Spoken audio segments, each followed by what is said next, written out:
खुंगा सेथि बोसोरसालिया जथुमा बड' पिपल्स पार्टीनि धेमाजि जिल्लानि गगामुगनि नोलोबारि ओनसोलाव 9 आरो 10 मार्च लानानै बोसोरारि जथुमा खुंनाय हाबाफारिया दिनैनिफ्राय जागायबाय। फुंनि बेलानिफ्राय जोङो समबादियैनो 7 बाजिनिफ्राय जा जोङो साफाई अभियान दंमोन बे जालांबाय। बिनि उनाव बिफां गायनाय आरो बिनि उनाव जोंनि जामुंसालि बेखेवनाय, गेस्ट हाउस बेखेवनाय, मेन गेट बेखेवनाय आरो फारसेथिं जोंनि मेन पेन्डेल बेखेवनाय हाबाफारि, गेस्ट हाउस बेखेवनाय बे हाबाफारिया मोजां जाना थांबाय। दिनै बिनि उनाव जोङो 3 बाजिनिफ्राय लानानै मोनसे डेलिगेट सेसन जिरायगोन। बिनि उनाव डेलिगेट सेसननि उनाव जोंनि जाखिनि हाबाफारि बा मावनांगौ हाबाफारि बर' कसारी वेलफेयार अट'नमास काउन्सिलनि सिङाव जा जेंना जेथो बेफोरखौ जोङो गाहायै सावरायगोन।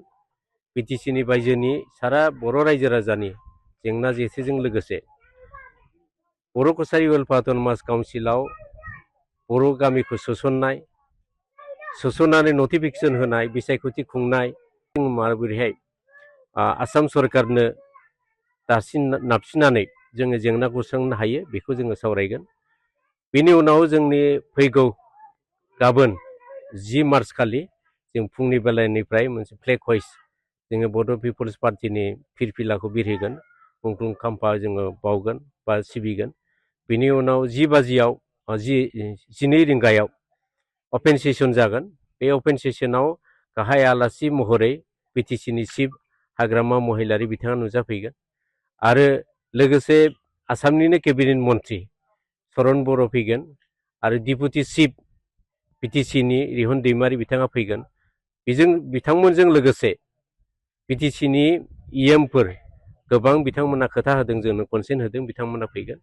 बेजों लोगोसे जोंनि BPPनि आफादगिरिजों लोगोसे नेहाथारि दैदेनगिरि बिथांमोना फैगोन आरो नैबे मेलाव जोंनि 20 जिल्लानिफ्राय बर' कसारी वेलफेयार अट'नमास काउन्सिलनि सिङाव बा बिटिसिनि बायजोनि जिल्लाफोरनिफ्राय जोङो BPPनि जिल्लानि पेरेन्ट बडि, वमेन बडि, इयुथ बडिनिफ्राय नुजाफैगोन आरो बे डेलिगेट सेसनाव बाहागो लानायजों लोगोसे अपेन सेसनावबो बिथांमोना बाहागो लागोन।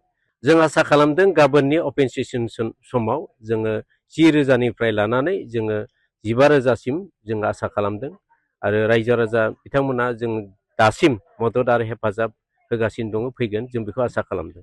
बड' पिपल्स पार्टीनि जानानै दिनै जोङो जा डेलिगेट सेसन बे डेलिगेट सेसनाव सावरायगोन, जोङो बोरैहाय बाहागो लागोन बेखौ जोङो मोजां गाज्रि आरो बबे समस्थियाव जोङो कन्टेस्ट खालामगोन खालामा आरो खालामब्ला मा जागोन मा जाया बेफोरखौ जोङो डिटेल्स जोङो दिनै डेलिगेट सेसनाव सावरायगोन।